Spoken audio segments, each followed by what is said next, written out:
A single mother dies suddenly from a drug overdose, but her two daughters, Sadie, the older sister, and Jessie, the younger sister, choose to hide her death instead of reporting it. They even force their mother's body into a small wooden box in the side shed. Sadie explains to Jessie that they can't tell anyone about their mother's death. According to local rules, if authorities find out, the sisters will be sent to different foster homes in separate areas. Sadie would rather die than be separated from Jessie, which is why she makes the desperate decision to hide the body. The old small house becomes their last safe haven. The next day, as the sisters barely finish their breakfast, their mother's phone suddenly rings. When Sadie sees the caller as their mother's boyfriend, Reece, she hangs up immediately without hesitation. She tries her best to hide her panic and tells Jessie in her usual tone that it's time to go to school. Before leaving, however, Sadie asks Jessie to take off the necklace around her neck. Since it belonged to their mother, wearing it outside might arouse unnecessary suspicion. Even if the risk is small, Sadie wants to avoid any chance of exposing the truth. When Sadie drops Jessie off at the school gate, she seriously reminds her sister not to tell anyone about their mother's death. Jessie nods quickly in agreement. But as soon as Sadie turns around, she shares the secret with Julie, her best friend since childhood. She tells Julie that her mother died from a drug overdose, and now the sisters are pretending that everything in their life is normal. Julie worries aloud if people will wonder why their mother hasn't been seen going in and out of the house lately. Sadie replies that their mother barely even stepped onto the front porch in the last few months, so no one will find it strange. Julie then asks about their mother's boyfriend, Reece, and whether he will cause trouble. Sadie falls silent. She is also worried about how to deal with him.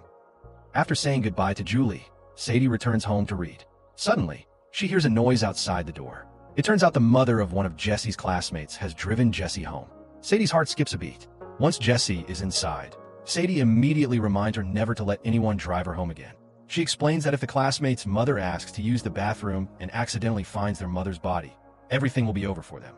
Jessie is unwilling at first and even argues with Sadie, but after realizing the danger, she apologizes to her sister and promises not to let anyone drop her off again. As night falls, Sadie prepares dinner. There's almost no food left in the cabinets, so she can only cook some pasta and mix it with a little butter and cream to make a simple meal. The next month's subsidy is still 6 days away, and the sisters have to survive on this meager food supply. While they are eating, the sound of a car engine suddenly comes from outside the door, and Sadie's face turns pale. She tells Jessie to stay inside and quickly goes out to check. It is Reece, their mother's boyfriend, who has come to look for her. Sadie hurries to lie, saying her mother just left in someone else's car. Reece immediately thinks he has been cheated on and angrily demands to know who the driver is. Sadie suppresses her fear and claims the driver is a strange woman. Luckily, Reece doesn't suspect her. He tells Sadie to ask her mother to call him back, adding that he has something that will make her crave him for a week, then drives away. Sadie's tense nerves finally relax a little, but she knows Reece will definitely come back. Back inside, Sadie finds Jessie hiding in the side shed.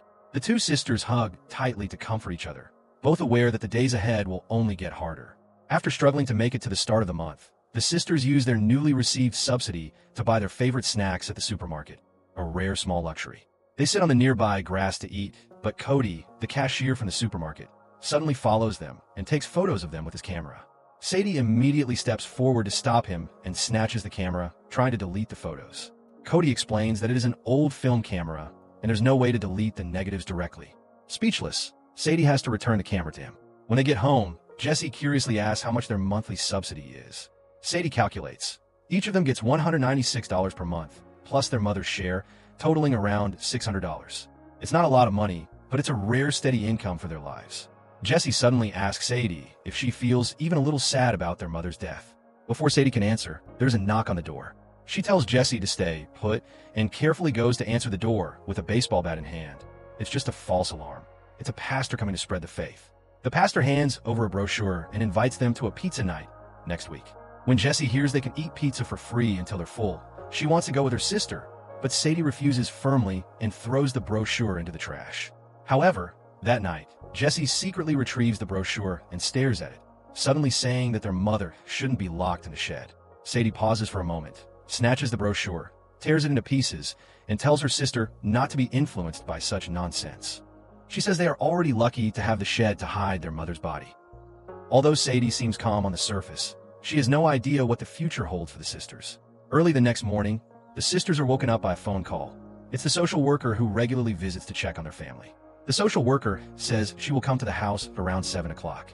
If the social worker finds out their mother is missing, the consequences will be unimaginable. With time pressing, Sadie quickly helps Jessie clean their mother's room. While cleaning, she finds her mother's teaching certificate. No one would have guessed that the mother who died in decadence was once a teacher who educated students. After cleaning the room, the sisters rehearse their story. They plan to lie to the social worker that their mother has gone out for a job interview. But Jessie suddenly reminds Sadie that if their mother had gone for an interview, she would have driven the car, and the car is still in the yard. With no other choice, Sadie, who doesn't know how to drive, musters up the courage to try hiding the car.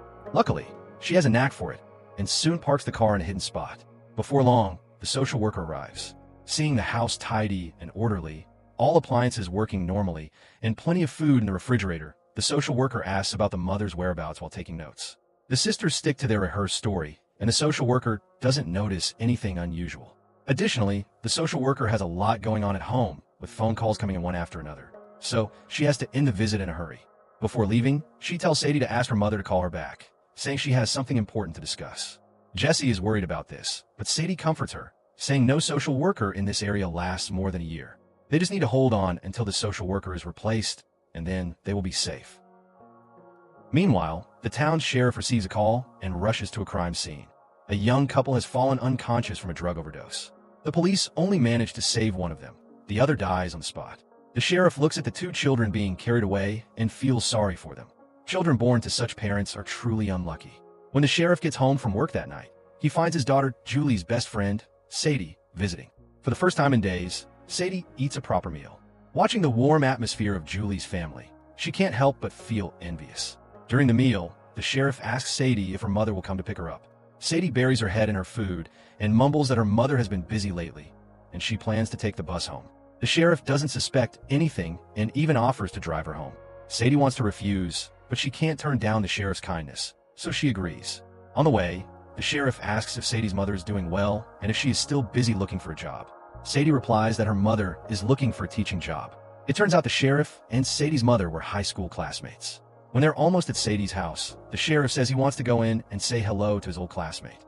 Sadie panics and quickly waves it off, explaining that her mother has an early interview at the bank the next morning and has already gone to bed, so they shouldn't disturb her. The sheriff doesn't insist, but doubt quietly creeps into his mind.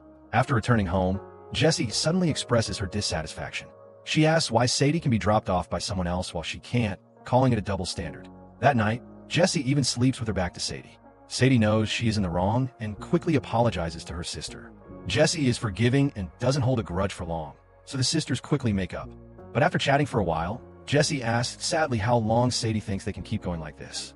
Sadie falls silent. She doesn't have an answer either. The next day, Sadie goes to the long-distance bus station alone to ask about ticket prices. She wants to take her sister away to a place where no one knows them and start over. However, the 15-year-old Sadie is noticed by the ticket seller for being too young. Worried about causing trouble, Sadie grabs the price list and leaves in a hurry. Later, when she goes to the supermarket to buy food, Cody, the cashier, gives her the photos he took earlier. In the photos, the sisters look peaceful and warm. Sadie finally realizes Cody has no ill intentions, and her impression of him improves slightly. But when Cody invites her out to take photos, Sadie still refuses out of instinct. Before going to bed that night, Jessie uses her medical inhaler as usual. When she sees the photos in an envelope on the table, she curiously asks if they were taken by the cashier and if something is going on between Sadie and him. Sadie quickly denies it, but Jessie tells her not to refuse so quickly. She says there are things in life that you have to try, and asks why Sadie doesn't take a step forward. Encouraged by her sister, Sadie finally musters up the courage to agree to Cody's invitation. For the first time, Sadie sits on the back of a motorcycle and follows Cody to deliver developed photos to his customers. Finally, Cody takes her to a small wood and teaches her how to take photos step by step. After learning the basics, Sadie starts trying to find the right composition to take pictures. Meanwhile, the sheriff drives to Sadie's house again. He rings the doorbell and taps on the window, but no one answers. However, he clearly sees their mother's car still in the yard. Just as the sheriff's eyes fall on the small shed not far away, his subordinate suddenly calls, saying there's been a homicide at a motel and asking him to rush over. The sister's secret is narrowly not discovered. Sadie follows Cody to a darkroom for developing film and finds that Cody has taken many photos of strangers. Cody says that there are stories hidden in the eyes of these people, just like Sadie and Jessie the other day. Sadie falls into thought after hearing this. After developing the photos, Cody lends his digital camera to Sadie. The days that follow are still difficult. By the end of the month, The sisters only dare to order one serving of fries and a drink when they eat out. But just then, Reece comes to find them again. He asks why their mother still hasn't called him back. Sadie forces herself to say that her mother is getting clean and doesn't want anything to do with him anymore. Reece sneers and tells Sadie to tell her mother that if she doesn't want to play anymore, she still owes him money. He wants $300 by Friday, and he will come to collect it then.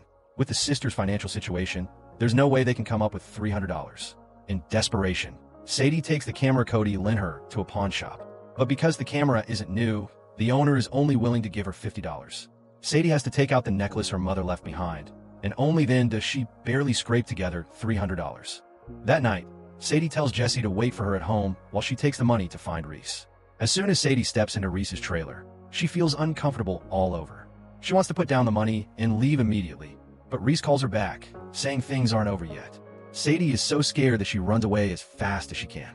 The more she thinks about it, the more wrong she feels. If it weren't for their mother, the sisters wouldn't have to live like this. When she gets home, she runs to the small shed, crying and kicking the box containing her mother's body. She doesn't calm down until she regains her composure, then dares to go back to Jessie. She lies to her sister that the problem has been solved and Reece will never appear in their lives again.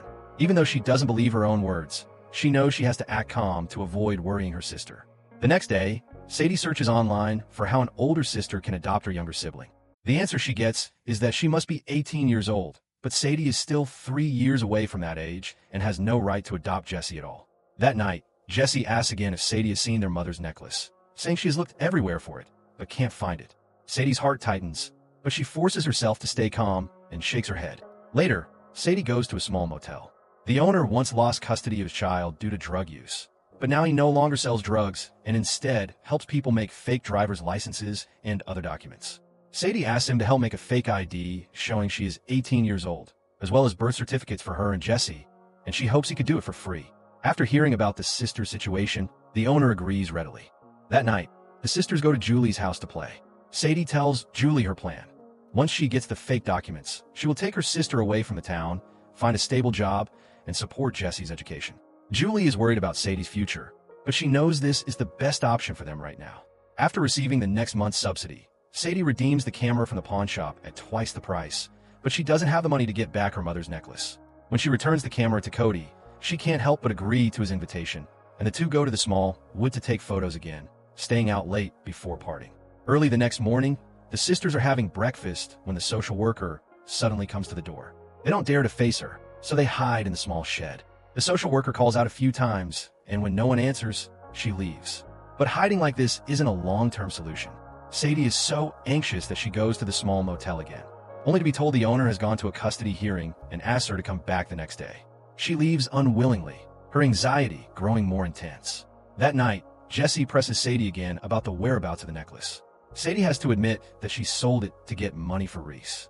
Jessie's eyes turn red instantly, saying the necklace was very important to their mother. Sadie sneers and tells Jessie that their mother didn't care about that stupid necklace at all. She says if their mother had cared, she would have sold it even when she was struggling with drug addiction.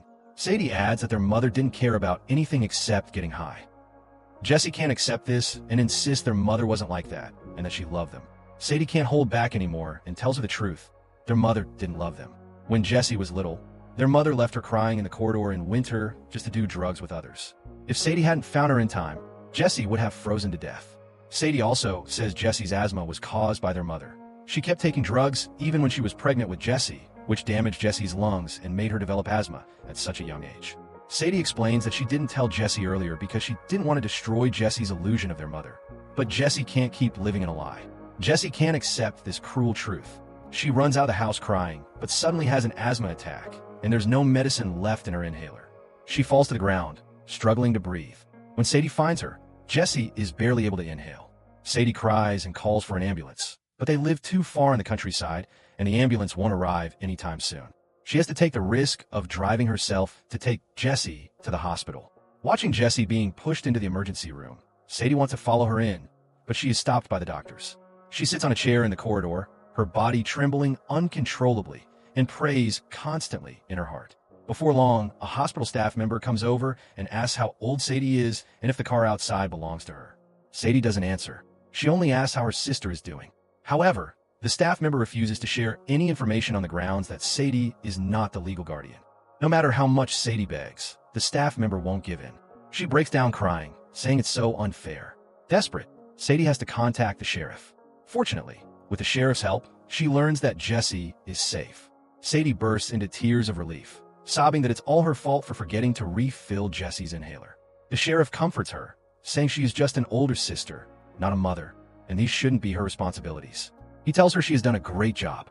With the sheriff's help, Jessie is discharged from the hospital soon and stays at the sheriff's house temporarily.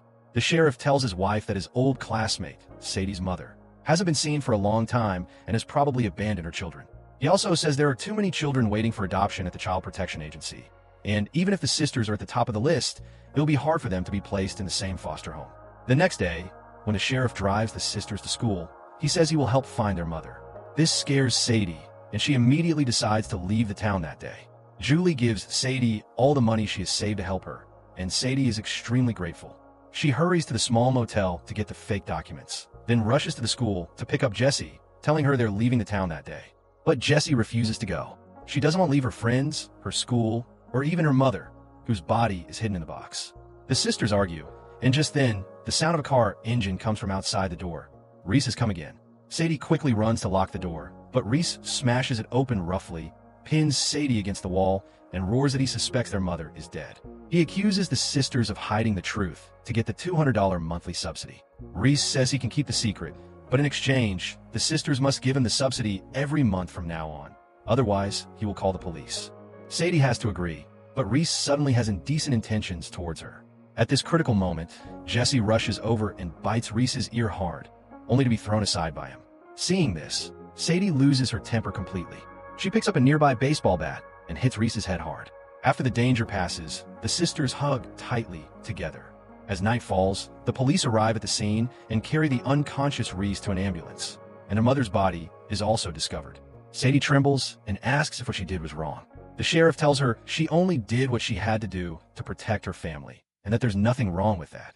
Not long after, a funeral for their mother is held at the church hall. The sisters take turns laying flowers in front of the coffin. After the ceremony, Sadie goes to the bathroom and takes out the necklace she has redeemed. It contains photos of her and Jessie when they were newborns. She puts the necklace around her neck, secretly vowing that no matter what happens in the future, she will take good care of her sister. The movie doesn't give a happy ending, and the sisters' future remains unknown. But it shows us that sometimes children understand protection better than adults. Every choice Sadie makes is to avoid being separated from her sister. What she hides is not just her mother's body, but the last remaining memory of home for her and Jessie. The sisters' suffering is the result of a broken family, cold rules, and cruel reality combined. We can only hope that children like them will face fewer struggles and be treated with more kindness.